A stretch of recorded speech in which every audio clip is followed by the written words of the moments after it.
Le quitaron a su bebé de 3 días, diciéndole que era por su propio bien. Inés gritó hasta perder la voz. Luchó hasta que la sostuvieron por la fuerza. Y cuando la puerta se cerró y el llanto se alejó, juró que lo encontraría.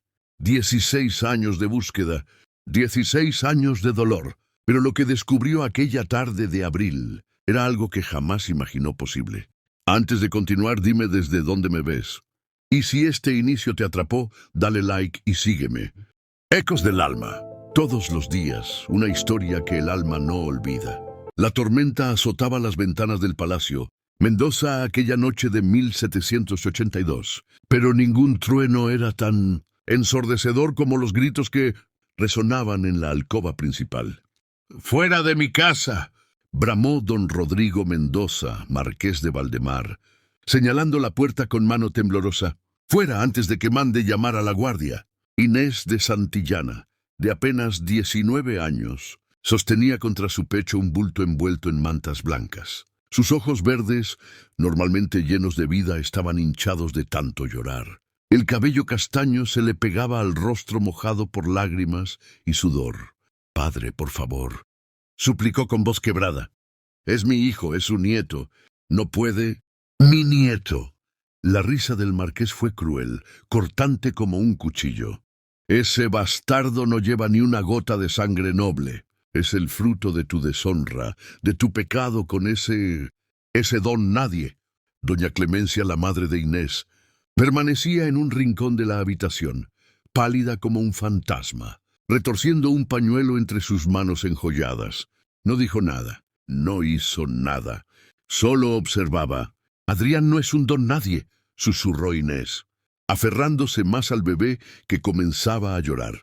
«Es el hijo del duque de Montefrío. Usted lo sabe. Usted estuvo presente cuando nos prometimos». «¡Prometidos!». Don Rodrigo dio un paso amenazante hacia su hija. «¿Dónde está ese duque ahora, ¿Dónde está mientras tú das a luz en la vergüenza? Se fue a Madrid hace 6 meses y jamás regresó. Te usó como a una cualquiera y te abandonó». Las palabras fueron puñales directos al corazón de Inés. Cada una era cierta. Adrián de Montefrío había partido prometiendo volver en 3 semanas. Habían pasado 24. «Él volverá», musitó ella, aunque su propia voz temblaba de duda. «Él me ama. Algo debe haberle ocurrido». «Lo único que le ocurrió», interrumpió su padre con desprecio, «es que encontró una heredera más apropiada en la corte. Los rumores llegaron hace 2 meses. Está por casarse con la hija del conde de Plasencia». Inés sintió que el suelo se abría bajo sus pies. No podía ser verdad. «Mentira», susurró. «¿Mentira?». Don Rodrigo se acercó a un escritorio y tomó un papel con sello oficial. «Aquí está la invitación a su boda. Llegó esta mañana. La ceremonia será dentro de 1 mes en la Catedral de Madrid». El papel cayó de las manos temblorosas de Inés. Las letras bailaban ante sus ojos nublados por las lágrimas. Allí estaba, negro sobre blanco, el nombre de Adrián junto al de otra mujer. Entonces, la voz de don Rodrigo se volvió fría, definitiva. «Entregarás a ese niño mañana al amanecer. Ya he hecho los arreglos. El orfanato de Santa Teresa lo aceptará sin preguntas a cambio de una generosa donación». «No». Inés retrocedió, abrazando a su hijo con todas sus fuerzas. «Jamás, antes muerta que separarme de él». «Entonces morirás», dijo su padre con voz plana, «pero sola y sin un céntimo. Te desheredo, te expulso de esta casa, y sin apellido, sin dote, sin referencias. ¿Cuánto crees que sobrevivirás en las calles con un bebé? 1 semana, 2. El silencio que siguió fue atroz. Hasta el bebé había dejado de llorar, como si comprendiera la gravedad del momento. Al menos, Inés tragó saliva, buscando cualquier resquicio de esperanza. «Al menos déjeme criarlo aquí. Diré que es huérfano, que lo adopté. Nadie tiene que saber». «Todos lo saben ya», cortó su madre, hablando por primera vez. Su voz era tan fría como la de su esposo. «Los criados, los vecinos, la parroquia entera. Has manchado nuestro nombre. La única forma de salvarlo es que ese niño desaparezca». «¿Y si Adrián regresa?». Inés se aferró a ese último hilo. «¿Y si todo es un malentendido?». Don Rodrigo se acercó hasta quedar frente a su hija. Sus ojos, antaño cariñosos, ahora eran pozos de hielo. Adrián de Montefrío jamás regresará por ti. Y aunque lo hiciera, hizo una pausa cruel. Ya he enviado una carta a su padre informándole de tu intento de atrapar a su hijo con un embarazo falso. El duque de Montefrío me ha asegurado que su hijo no volverá a poner un pie en esta provincia. Fue el golpe final. Inés sintió que algo se rompía dentro de ella, algo que jamás podría repararse. Tienes hasta el alba, sentenció su padre, dándole la espalda. Despídete de esa criatura. Mañana una de las monjas vendrá a recogerlo, y tú dedicarás el resto de tu vida a rezar por tu alma en el convento de las Clarisas. ¿Ya está decidido? Padre, he dicho que se acabó. La puerta se cerró con un golpe que resonó como un disparo. Inés se quedó sola en aquella habitación que había sido su refugio durante toda su vida, sosteniendo a su hijo contra su pecho, mientras afuera la tormenta seguía rugiendo. Se dejó caer de rodillas sobre el frío suelo de mármol y, por primera vez, permitió que los sollozos la ahogaran por completo. El amanecer llegó demasiado pronto, o quizás no llegó en absoluto, porque para Inés aquella noche fue eterna y, al mismo tiempo, un suspiro. Pasó cada minuto mirando el rostro de su hijo, memorizando cada detalle, la pequeña nariz respingada, los labios perfectos que se fruncían mientras dormía, los diminutos dedos que se cerraban alrededor de su meñique con una fuerza que partía el alma. Le había puesto un nombre en secreto, aunque sabía que no serviría de nada. Los del orfanato le darían otro. Gabriel, susurró contra la frente del bebé. Te llamas Gabriel, y eres lo más hermoso que jamás existió en este mundo cruel. 3 golpes secos en la puerta la sobresaltaron. Señorita Inés, la voz de Bernarda, el ama de llaves, sonaba tensa. Ha llegado la hermana Asunción. Don Rodrigo ordena que baje de inmediato. Inés apretó a Gabriel contra su pecho. Sus piernas se negaban a moverse. Todo su ser gritaba que corriera, que huyera, que protegiera a su hijo a cualquier precio. Pero no había a dónde ir, ni un solo lugar en el mundo donde pudiera estar a salvo con él. Señorita.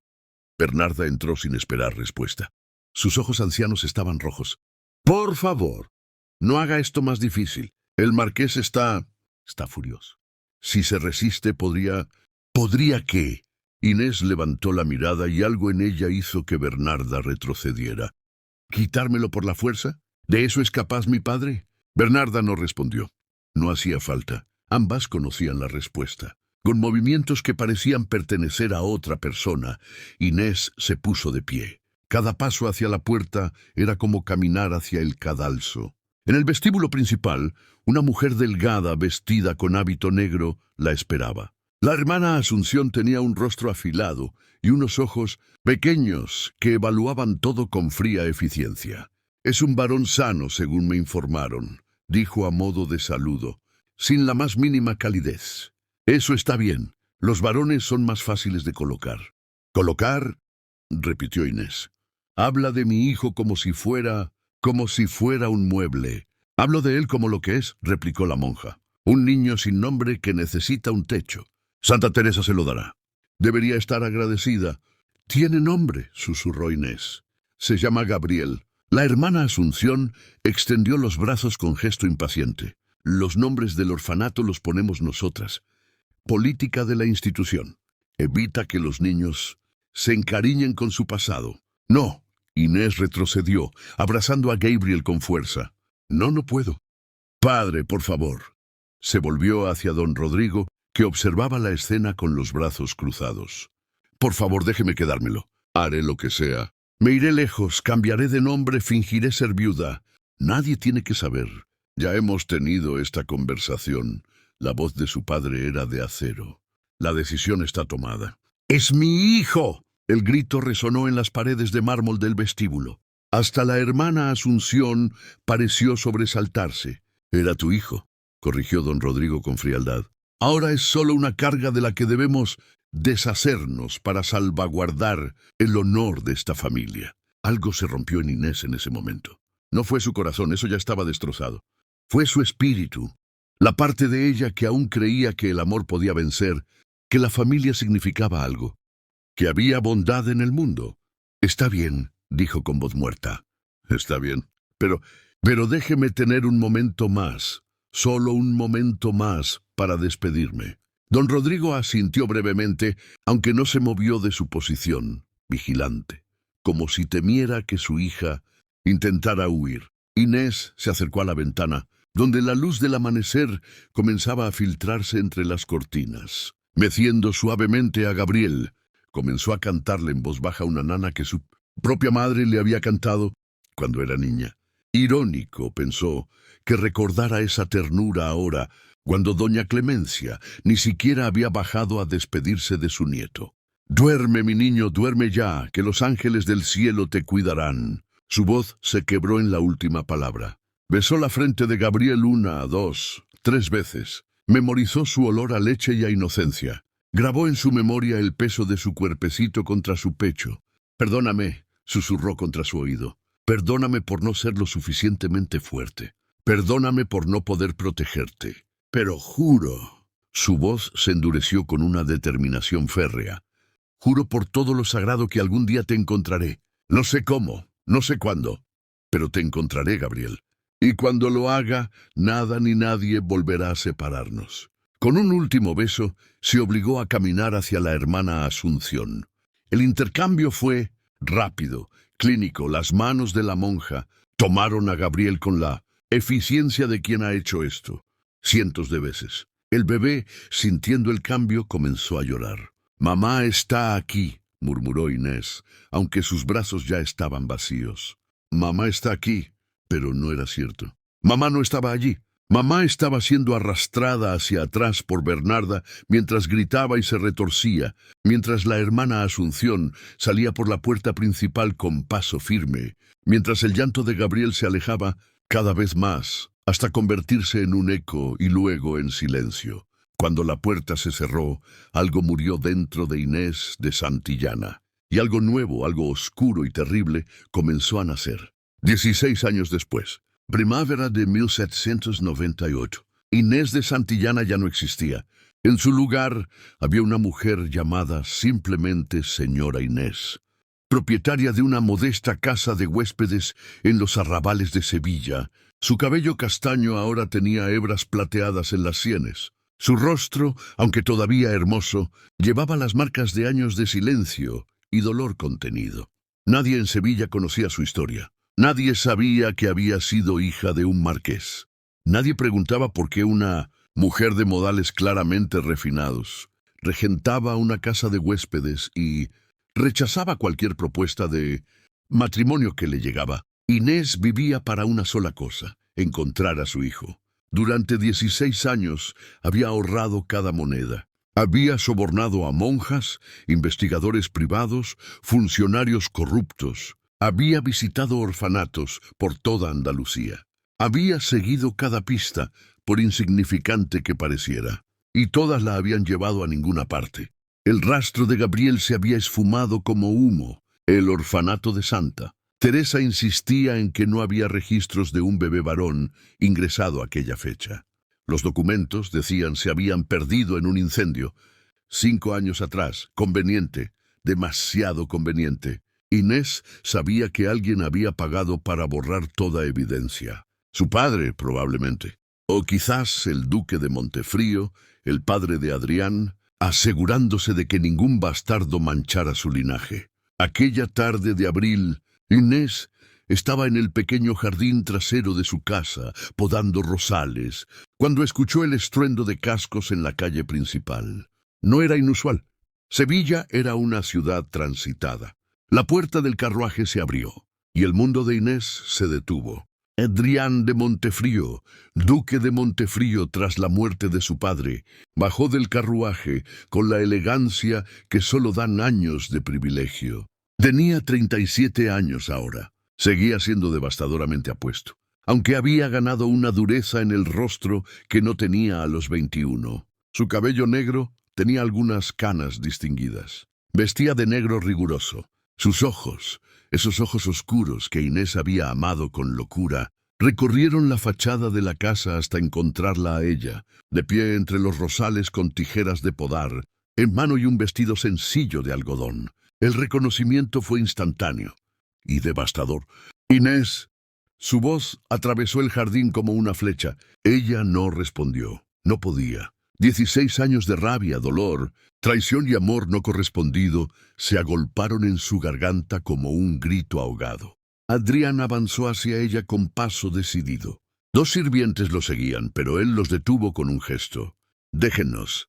Los hombres retrocedieron hacia el carruaje. Cuando Adrián estuvo frente a ella, Inés pudo ver las ojeras bajo sus ojos, las líneas de tensión alrededor de su boca.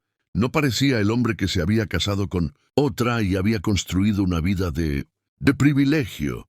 Parecía quebrado. «Tardé 3 años en encontrarte», dijo Adrián sin preámbulos. 3 años investigando, sobornando, buscando cualquier rastro de Inés de Santillana. Y finalmente, un antiguo criado de tu padre recordó que habías mencionado Sevilla una vez, que querías ver las naranjas en primavera. ¿Y? La voz de Inés salió cortante como cristal. «¿Qué quieres, Adrián? ¿Una medalla por tu persistencia? ¿Aplausos por haber recordado un detalle trivial de una mujer que abandonaste hace 16 años? «No te abandoné», replicó él, y había verdadera angustia en su voz. «Dios, Inés, jamás te abandoné. Fui secuestrado». El silencio que siguió fue absoluto. «¿Qué?» Inés dejó caer las tijeras. En el camino a Madrid, Adrián hablaba rápido, como si llevara 16 años esperando para decir esto. «Bandoleros me atacaron a 5 leguas de aquí. Me dejaron por muerto y me robaron todo. Cuando desperté, estaba en una cabaña en las montañas. Un pastor me encontró. Tenía fiebre cerebral. Estuve delirando durante semanas. Cuando finalmente recuperé la conciencia, habían pasado 3 meses. Inés lo miraba fijamente, procesando cada palabra, buscando la mentira. «Regresé a buscarte de inmediato», continuó Adrián. «Llegué a casa de tu padre y él...» Su voz se endureció. «Él me dijo que habías muerto, que habías contraído tisis y fallecido 2 meses atrás. Me mostró una tumba, con tu nombre, en el cementerio de la parroquia». «Mentira», susurró Inés. «Todo eso es mentira. Tú te casaste. Mi padre tenía la invitación a tu boda». «¿Boda?» Adrián la miró confundido. «Yo jamás». Entonces su rostro palideció. «Dios mío, mi padre. Mi padre organizó un compromiso mientras yo estaba desaparecido. Cuando regresé y descubrí, lo cancelé todo. Hubo escándalo, hubo amenazas legales, perdí una fortuna en compensaciones. Pero no me importó, porque tú estabas muerta. O eso creía». Inés sentía que el suelo se movía bajo sus pies. «No, no puede ser. Oh, tu padre me mintió». La voz de Adrián tembló de furia contenida. «Me hizo creer que habías muerto para mantenerme alejado. ¿Y a ti? ¿Qué te dijo de mí? Que te habías casado con otra», susurró Inés. «Que me habías abandonado. Que tu padre había enviado una carta diciendo que jamás regresarías». Adrián cerró los ojos y cuando los abrió había lágrimas. 16 años, dijo con voz rota. 16 años de mi vida pensando que estabas muerta. Visitando una tumba vacía cada aniversario de tu supuesta muerte. Viviendo con la culpa de no haber estado allí para protegerte. Y tú, la miró, tú pensando que te había traicionado. Había algo más. Inés dio un paso atrás, sintiendo que necesitaba espacio, aire, algo. «No solo fui yo quien perdió algo, Adrián». Él frunció el ceño. «Pero no sabías», dijo ella con voz plana. «Y ahora es demasiado tarde. Nuestro hijo ha crecido sin nosotros. Si es que sigue vivo, no es demasiado tarde». Adrián se puso de pie bruscamente, con determinación renovada en el rostro. «Tengo recursos. Tengo influencia. Tengo dinero. Encontraré a nuestro hijo, Inés. Lo juro por mi vida. Lo encontraré y te lo traeré de vuelta. He estado buscando durante 16 años», replicó ella. «¿Qué te hace pensar que tú tendrás más suerte?» «Porque ahora somos 2», dijo él simplemente. «Y porque tengo algo que tú no tenías, el apellido Montefrío. Las puertas que a ti te cerraron, a mí se me abrirán. Los documentos que a ti te negaron, a mí me los entregarán. Y si alguien tiene información y se niega a darla, Su voz se volvió peligrosa. Haré que se arrepientan. Por primera vez en 16 años, Inés sintió algo que había olvidado que existía: esperanza. El despacho del director del antiguo orfanato de Santa.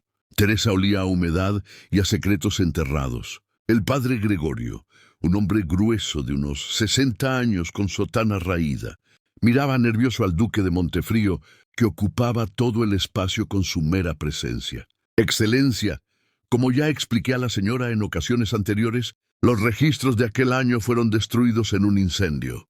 Mentira, cortó Adrián con voz fría. No hubo ningún incendio en 1782. Revisé los registros municipales. Revisé los informes de la parroquia. No hay una sola mención de incendio en este edificio. El padre Gregorio tragó saliva. Tal vez me confundí con el año. O tal vez, intervino Inés, que había permanecido en silencio hasta entonces, alguien le pagó generosamente para que dijera que los registros no existen. El sacerdote se puso lívido. Yo no. Adrián dejó caer una bolsa de monedas de oro sobre el escritorio. El sonido resonó como un disparo en el pequeño despacho. Esa bolsa contiene el doble de lo que mi suegro te pagó. Por tu silencio, dijo el duque. Y hay otra igual si me entregas los registros reales. Pero si descubro que me mientes otra vez, se inclinó hacia adelante. Haré que te investiguen. Revisaré cada donación, cada transacción, cada niño que pasó por estas puertas. Y si encuentro una sola irregularidad, y estoy seguro de que las hay, me aseguraré personalmente de que pases el resto de tus días en prisión. El padre Gregorio miró la bolsa. Luego a Adrián, luego a Inés, cuya mirada era de acero puro. Con manos temblorosas, se levantó y caminó hacia un armario oculto tras un tapiz. Sacó una llave que llevaba al cuello y abrió un compartimento secreto. De allí extrajo un libro de registros polvoriento. Aquí, dijo con voz derrotada, aquí están todos los ingresos de 1782. Inés casi se lanzó sobre el libro. Sus manos temblaban mientras pasaba las páginas, buscando. Y allí estaba. Niño varón, ingresado 15 de marzo de 1782, madre anónima. Características: cabello oscuro, ojos claros. Entregado por hermana Asunción. Pero no había nombre. Y lo más importante, había una nota al margen. Adoptado 20 de marzo de 1782.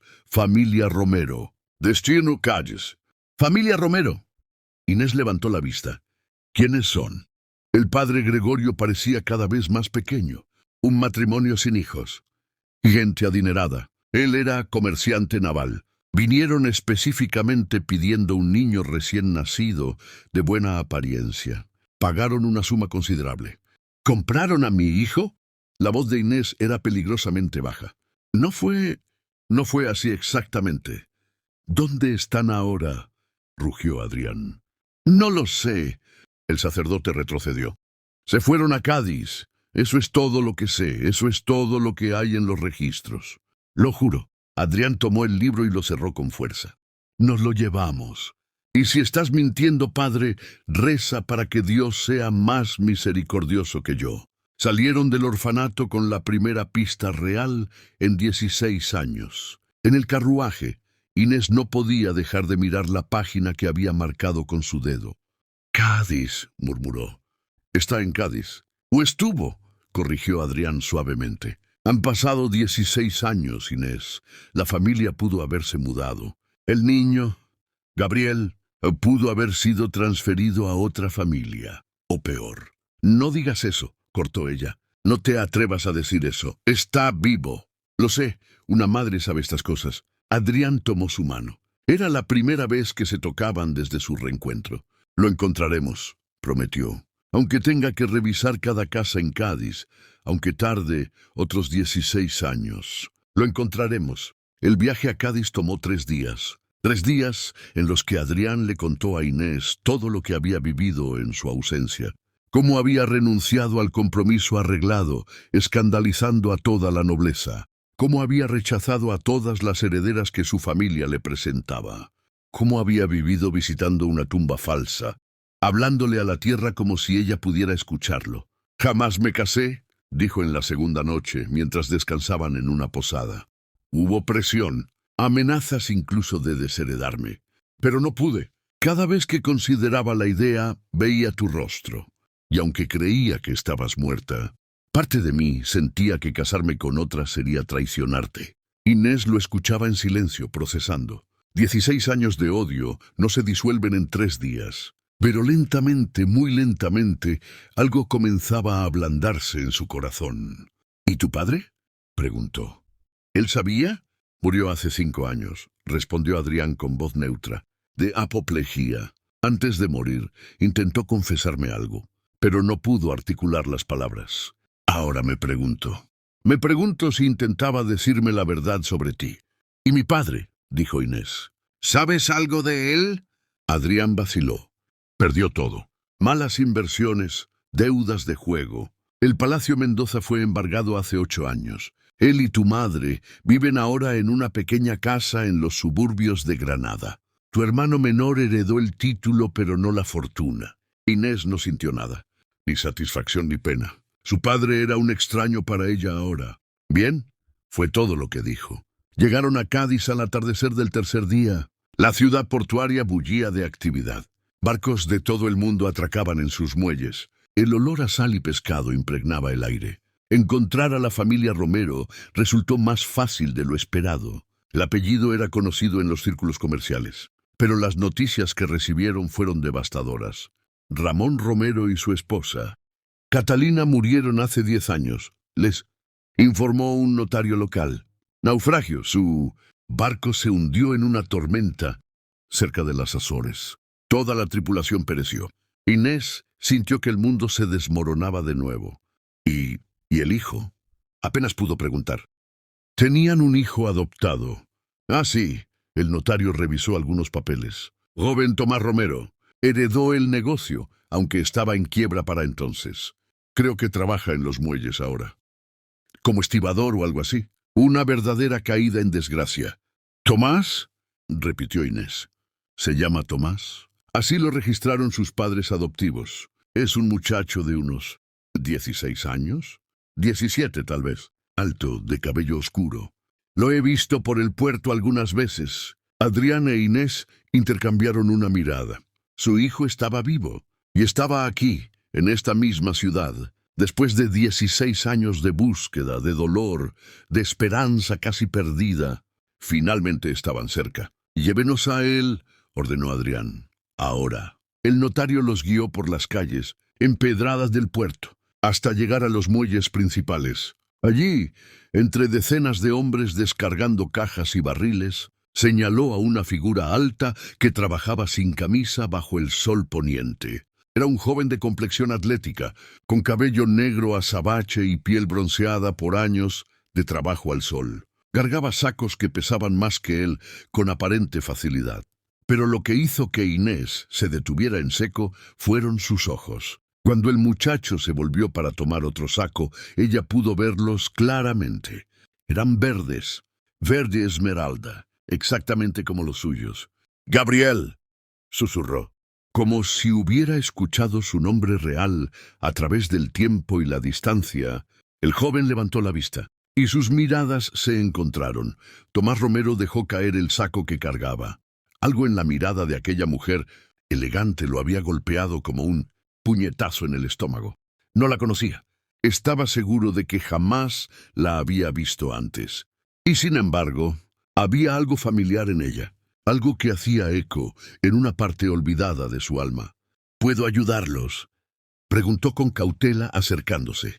Su voz era grave, educada a pesar de su apariencia ruda.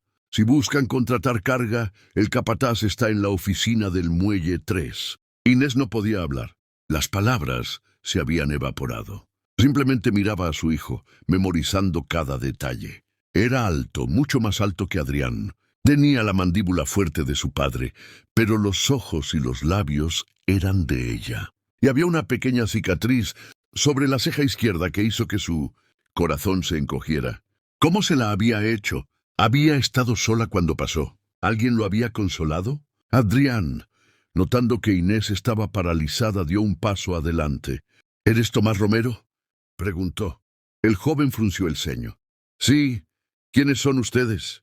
Mi nombre es Adrián de Montefrío, duque de Montefrío. Y esta, señaló a Inés, es Inés de Santillana.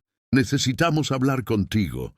Es importante. Tomás los evaluó con la mirada experimentada de quien ha aprendido a desconfiar.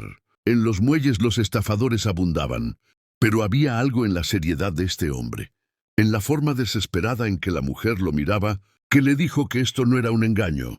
Mi turno termina al anochecer, dijo lentamente. Puedo reunirme con ustedes en la taberna La Sirena. Está a 2 calles de aquí. No, Inés finalmente encontró su voz. Por favor. No puedo esperar más. Por favor, escúchanos ahora. Algo en su tono hizo que Tomás vacilara. Miró a su capataz, que observaba la escena con curiosidad, y luego de nuevo a la pareja extraña frente a él. Está bien, dijo finalmente. Hay un almacén vacío al final del muelle. Podemos hablar allí. El almacén olía a sal y madera podrida. Luz, filtrada por las tablas rotas del techo, creaba líneas doradas en el suelo de tierra. Tomás cerró la puerta tras ellos y se cruzó de brazos, esperando. Entonces, ¿de qué se trata esto?, preguntó. ¿Necesitan que les transporte algo? Porque si es ilegal, no estoy interesado.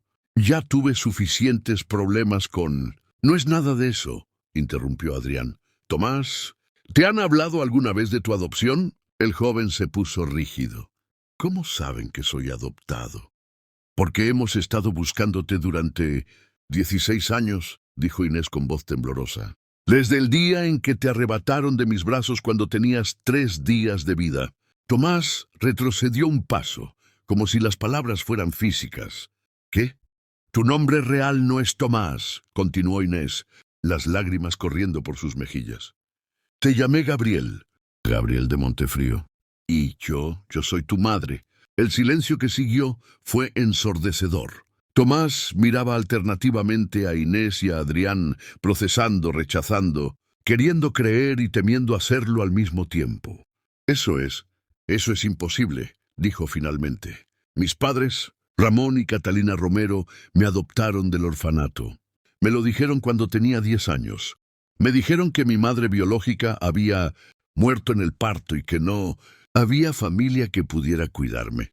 Te mintieron, dijo Adrián suavemente. O más bien, les mintieron a ellos para poder venderte. ¿Venderme? La voz de Tomás subió. ¿De qué demonios están hablando? Inés se acercó lentamente, como si temiera que él pudiera desvanecerse si se movía muy rápido. Cuando te concebimos, Adrián y yo estábamos comprometidos. Pero él fue atacado en el camino a Madrid. Lo dieron por muerto. Mi padre, avergonzado por mi embarazo y creyendo que había sido abandonada, me obligó a entregarte. Te llevaron al orfanato de Santa Teresa, y 5 días después, una pareja adinerada te adoptó. Pero no fue una adopción normal. Pagaron una fortuna para borrarte de los registros, para que jamás pudiéramos encontrarte. Tenemos los documentos, añadió Adrián, sacando el libro de registros del orfanato. Aquí, niño varón, ingresado 15 de marzo de 1782, adoptado por familia. Romero el 20 de marzo. Tomás tomó el libro con manos temblorosas y leyó la entrada. Sus ojos se clavaron en la fecha, 15 de marzo. Ese era su cumpleaños, o al menos el que sus padres adoptivos le habían dado. Esto no prueba nada, dijo, pero su voz carecía de convicción. Podría ser cualquier niño. Tienes mis ojos, susurró Inés. Exactamente mis ojos. Y la forma de tu boca es idéntica a la mía. Y tu cabello, tu altura, tu complexión, todo viene de tu padre. Señaló a Adrián. Mírate en él. Mira y dime que no ves el parecido. Tomás se volvió hacia Adrián y por primera vez realmente lo observó. Y lo vio. La misma estructura ósea, la misma línea de la mandíbula, la misma forma de las manos. No, retrocedió negando con la cabeza. No, esto no puede estar pasando. Ustedes no pueden simplemente aparecer después de 16 años y esperar que... No esperamos nada, cortó Inés. Solo necesitábamos que supieras la verdad. Necesitaba verte, saber que estabas vivo, saber que... Su voz se quebró. que creciste y sobreviviste y te convertiste en este hombre fuerte y hermoso. ¿Y qué pasó? La voz de Tomás estaba cargada de rabia repentina. ¿Decidieron que ahora sí me querían? Después de que mis padres murieron y me quedé solo, después de que perdí todo y tuve que trabajar como un animal para sobrevivir. ¿Ahora aparecen? He estado buscándote cada maldito día de mi vida, gritó Inés. Cada día. Gasté cada moneda que tenía sobornando funcionarios, investigadores, monjas. Visité cada orfanato de Andalucía y cada vez me encontraba con puertas cerradas y registros quemados porque mi padre pagó para asegurarse de que jamás te encontrara. Entonces tal vez debieron rendirse, replicó Tomás con crueldad, porque ahora ya no necesito una madre, ya no necesito un padre, ya no necesito a nadie. Las palabras fueron como cuchillos. Inés retrocedió, tambaleándose, y Adrián tuvo que sostenerla. Entiendo tu furia, dijo Adrián con voz tensa. Entiendo tu dolor, pero no dirijas tu ira contra tu madre. Ella fue una víctima tanto como tú, una niña de 19 años obligada a entregar a su hijo por un padre cruel y una sociedad despiadada. No la culpes por pecados que no cometió. ¿Y tú? Tomás se volvió hacia él. ¿Dónde estabas tú? ¿Dónde estaba el poderoso duque cuando su hijo fue vendido como ganado? Creyéndola muerta, respondió Adrián, y había lágrimas en sus ojos. Visitando una tumba falsa, rechazando matrimonios y herederas, porque ni siquiera muerta podía traicionarla. Y cuando finalmente descubrí la verdad, hace apenas días, te juro que dediqué cada segundo a buscarte. Pero tienes razón, no estuve allí, y por eso jamás podré perdonarme. El almacén quedó en silencio salvo por el distante sonido de las olas golpeando el muelle. Tomás se dejó caer sobre una caja de madera con la cabeza entre las manos. Ramón y Catalina, su voz era apenas un susurro, fueron buenos conmigo. Me amaron, me dieron una infancia feliz. Y cuando murieron, cuando su barco se hundió, fue como si el mundo se terminara. Tenía 12 años. Me quedé solo con deudas que no podía pagar y acreedores que querían la sangre. Perdí la casa. Perdí todo. Y aprendí que en este mundo solo puedes confiar en ti mismo. Inés se acercó lentamente y se arrodilló frente a él. No lo tocó, pero estuvo lo suficientemente cerca como para que él pudiera sentir su presencia. Lamento que hayas sufrido tanto, dijo suavemente. Lamento cada lágrima, cada golpe, cada noche de hambre. Lamento no haber estado allí para protegerte, pero estoy aquí ahora. Y si me dejas, si tan solo me das una oportunidad, pasaré el resto de mi vida compensándote por los años perdidos. Tomás levantó la vista. Sus ojos verdes, tan parecidos a los de ella, estaban rojos. ¿Y si no quiero ser compensado? ¿Y si solo quiero que me dejen en paz? Entonces lo haremos, dijo Adrián. Te dejaremos en paz. Pero antes, déjame darte algo. Sacó un sobre grueso de su chaqueta y lo depositó en la caja junto a Tomás. Eso es una escritura legal. Te nombra mi heredero legítimo. Reconoce tu linaje y viene con una renta mensual que te permitirá vivir cómodamente el resto de tu vida sin tener que romper tu espalda en estos muelles. Tomás miró el sobre como si fuera una serpiente venenosa. No quiero su dinero. No es mi dinero, corrigió Adrián. Es tu herencia. Es lo que te correspondía por derecho de nacimiento y te fue robado. Acéptalo o no, es tu decisión, pero es tuyo. Se dio la vuelta para irse, tomando a Inés del brazo. Ella echó una última mirada a su hijo, memorizando su rostro una vez más, preparándose para la posibilidad de no volver a verlo nunca. Esperen. La voz de Tomás los detuvo en la puerta. Se volvieron lentamente. El joven estaba de pie, con el sobre en una mano, limpiándose los ojos con la otra. Sí, si hago esto, si les doy una oportunidad, necesito saber algo primero. Lo que sea, dijo Inés. ¿Realmente me buscaron? Durante todo este tiempo. Cada día, respondió ella con voz firme. Cada maldito día de 16 años. Dormía y soñaba con encontrarte. Despertaba y rezaba porque estuvieras vivo. Veía niños en la calle y me preguntaba si serías tú. Fui de ciudad en ciudad, de orfanato en orfanato. Y cuando todos me decían que era imposible, que debía rendirme, que debía seguir adelante, Yo no podía, porque eres mi hijo, y una madre jamás renuncia a su hijo. Tomás cerró los ojos. Cuando los abrió, había tomado una decisión. Está bien, dijo, está bien. No les prometo nada. No les prometo que vaya a llamarlos madre y padre, o que vaya a vivir con ustedes, o que esto vaya a funcionar, pero, vaciló, les daré una oportunidad, una. Inés no pudo contenerse. Más. Cruzó el almacén en 3 pasos y envolvió a su hijo en un abrazo. Él se puso rígido al principio sin saber cómo reaccionar. Pero lentamente, muy lentamente, sus brazos se elevaron y la rodearon también. Adrián se unió al abrazo rodeando a ambos. Y por primera vez en 16 años, la familia que había sido destruida antes de tener la oportunidad de formarse, finalmente estaba completa. Parcialmente, al menos. Porque sanar 16 años de dolor no sucede en un instante. Más del 90% de quienes se emocionan con nuestras historias aún no están suscritos. Me encantaría saber qué piensas. ¿Crees que Tomás debería perdonar completamente a sus padres biológicos? ¿O es comprensible que mantenga cierta distancia? Déjame tu opinión en los comentarios. Y si esta historia ya te está tocando el corazón, suscríbete ahora. Es gratis, pero para este canal hace toda la diferencia. Dale like y no te pierdas el final. Los siguientes meses fueron los más difíciles y, paradójicamente, los más hermosos de la vida de Inés. Tomás había aceptado mudarse temporalmente a una pequeña propiedad que Adrián había comprado en las afueras de Cádiz. No era ostentosa deliberadamente. El joven había dejado claro que no quería sentirse abrumado por la riqueza repentina. Pero la convivencia era complicada. Había días en que Tomás hablaba con ellos. Compartía historias de su infancia con los Romero. Reía incluso. Días en que llamaba a Inés por su nombre de pila con algo que se parecía a la calidez. Días en que practicaba esgrima con Adrián en el jardín y, por breves momentos, parecían padre e hijo de verdad. Y había días en que se encerraba en su habitación y no salía. Días en que la rabia lo consumía.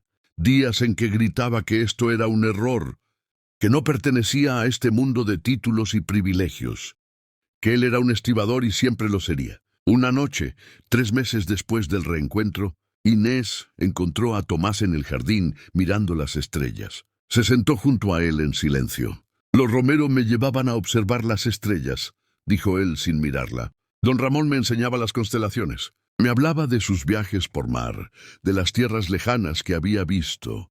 Decía que algún día yo heredaría su negocio y conocería el mundo entero. Parecen haber sido personas maravillosas, dijo Inés suavemente. Lo fueron. Tomás finalmente la miró. Por eso es tan difícil, porque cuando los miro a ustedes, cuando empiezo a sentir algo, me siento como si los estuviera traicionando. Como si aceptarlos a ustedes significara olvidarlos a ellos. Inés tomó su mano. Amar a tus nuevos padres no significa traicionar a quienes te criaron, dijo. El corazón no funciona así. No es un vaso que se llena y ya no tiene espacio para más. Es más como el océano. Siempre hay espacio para una ola más. Los Romero te dieron amor, te dieron infancia, te dieron recuerdos hermosos. Eso nunca te lo quitaremos. Ni querríamos hacerlo, pero eso no significa que no haya espacio también para nosotros. Tomás permaneció en silencio un largo rato. ¿Cómo fue?, preguntó finalmente. Cuando me entregaron, ¿cómo fue ese día? Inés vaciló. Era un recuerdo que había enterrado profundamente, protegiéndose del dolor. Fue el peor día de mi vida, respondió con honestidad. Te sostuve durante 3 días. Memoricé cada detalle tuyo. Te canté. Te prometí encontrarte. Y cuando la monja te arrancó de mis brazos, fue como si me arrancaran el alma. Grité tanto que perdí la voz. Luché tanto que Bernarda, el ama de llaves, tuvo que sostenerme. Y cuando la puerta se cerró y tu llanto se alejó, deseé morir. Honestamente deseé morir. Las lágrimas corrían por su rostro ahora, pero no se molestó en limpiarlas. Pero no morí, porque en algún lugar profundo de mí sabía que tenía que encontrarte. Así que sobreviví. Escapé de mi padre, escapé del convento al que me enviaron y dediqué cada día a buscarte. Y ahora que finalmente te encontré, Sonrió a través de las lágrimas. Ahora sé que cada segundo de dolor valió la pena. Tomás también lloraba ahora. Se limpió los ojos bruscamente, como si las lágrimas lo avergonzaran. «No sé si algún día podré llamarte madre», dijo con voz ronca. «Esa palabra pertenece a Catalina Romero, pero...» vaciló. «Tal vez podría llamarte mamá. Es diferente. ¿Es aceptable?» Inés soltó un sollozo que era mitad risa, mitad llanto. «Es más que aceptable», susurró.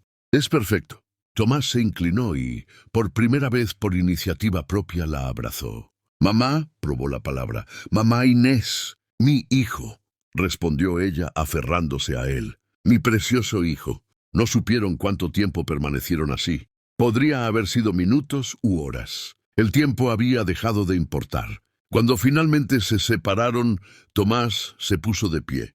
Creo que estoy listo para empezar de nuevo», dijo. «No para olvidar el pasado, sino para construir un futuro». Al día siguiente, Adrián anunció que había tomado una decisión. «Quiero que volvamos todos a Sevilla», dijo durante el desayuno, «a mi hacienda principal. Es tiempo de que Tomás conozca su herencia. Y es tiempo de que yo corrija públicamente una injusticia de 16 años. «¿Qué quieres decir?», preguntó Inés.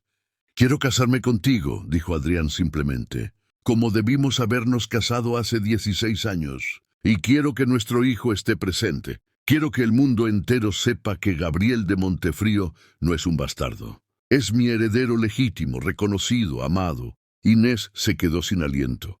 «Adrián, debí preguntártelo antes», continuó él, arrodillándose junto a su silla. «Debí cortejarte apropiadamente, traerte flores, escribirte poemas. Pero ya desperdiciamos 16 años. No quiero desperdiciar ni un día más. Inés de Santillana, amor de mi vida, madre de mi hijo, ¿me harías el honor de convertirte en mi esposa?». Antes de que Inés pudiera responder, Tomás intervino. «¿Y qué pasa con el escándalo?», preguntó pragmáticamente. «Cuando la sociedad se entere de que existo, de que nací antes del matrimonio, de toda la historia, serán implacables». Adrián se puso de pie y miró a su hijo con orgullo. «Que hablen», dijo, «que chismorreen todo lo que quieran. Soy el duque de Montefrío. Mi fortuna es vasta, mi influencia considerable, y usaré cada onza de ambas para asegurarme de que tú y tu madre sean tratados con el respeto que merecen. Cualquiera que se atreva a insultarlos responderá ante mí». Tomás sonrió por primera vez con genuina alegría. «Entonces creo que deberías decir que sí, mamá Inés». Inés miró a estos dos hombres, tan parecidos y tan preciosos, y sintió algo que no había sentido en 16 años, paz completa. «Sí», dijo, «sí, 1000 veces sí». La boda se celebró 2 meses después, en la capilla privada de la hacienda Montefrío. Fue íntima, solo con amigos cercanos y aquellos pocos familiares que apoyaban la unión. Tomás caminó con su madre por el pasillo, entregándola a Adrián con una solemnidad que hizo llorar a todos los presentes. Y cuando el sacerdote los declaró marido y mujer, cuando Adrián besó a Inés como había soñado hacerlo durante 16 años, cuando Tomás los abrazó a ambos con lágrimas en los ojos, finalmente todo estuvo completo. No fue un final perfecto, aún había desafíos por delante. La sociedad efectivamente causó escándalo. Hubo puertas que se cerraron, invitaciones que dejaron de llegar, murmuraciones en cada salón noble de Andalucía. Pero nada de eso importó, porque finalmente, después de 16 años de dolor, separación y búsqueda, la familia que debió ser desde el principio finalmente existía. 5 años después, en 1803, la hacienda Montefrío era el hogar de más de solo 3 personas. Tomás, ahora Gabriel Tomás de Montefrío, se había casado con una joven maestra de escuela llamada Elena, que amaba su pasado tanto como su presente. Tenían 2 hijos, una niña llamada Catalina, en honor a su madre adoptiva, y un varón llamado Ramón, en honor a su padre adoptivo. Adrián e Inés habían tenido además 2 hijos más, una niña de 4 años llamada Lucía, y un varón de 2 llamado Rodrigo, nombrado irónicamente como el abuelo que había causado tanto dolor. Porque, como dijo Inés, Tomaremos ese nombre y lo llenaremos de amor en lugar de crueldad. Una tarde de primavera, toda la familia estaba reunida en el jardín. Adrián jugaba con sus nietos. Tomás enseñaba a su hermano menor Rodrigo a montar un caballo de madera. Elena e Inés preparaban limonada mientras Lucía corría entre los rosales persiguiendo mariposas.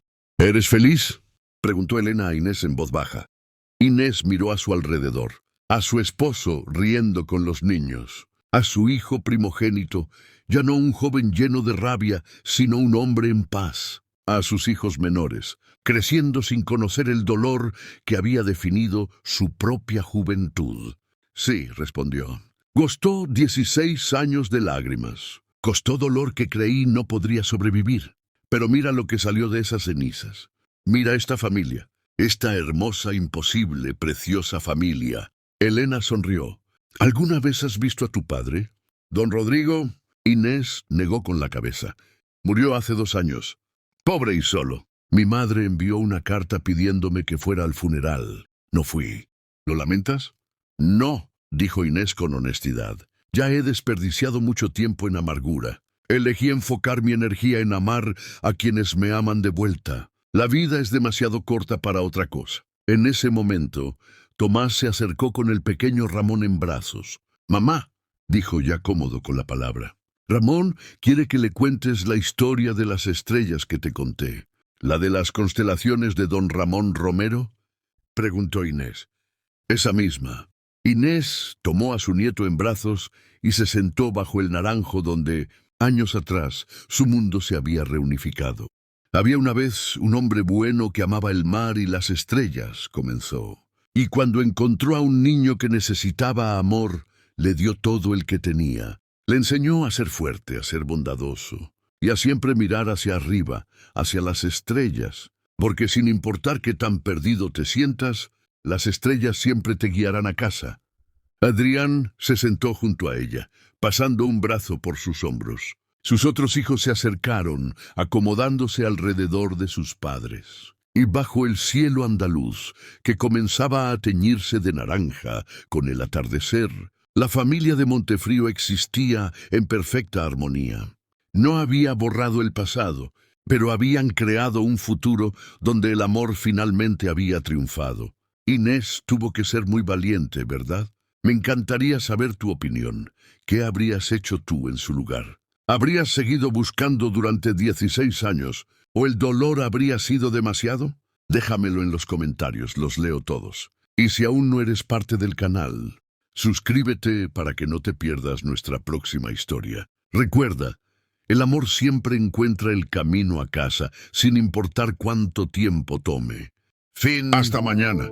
Cuéntame desde dónde me estás viendo y sígueme para recibir nuevas historias todos los días.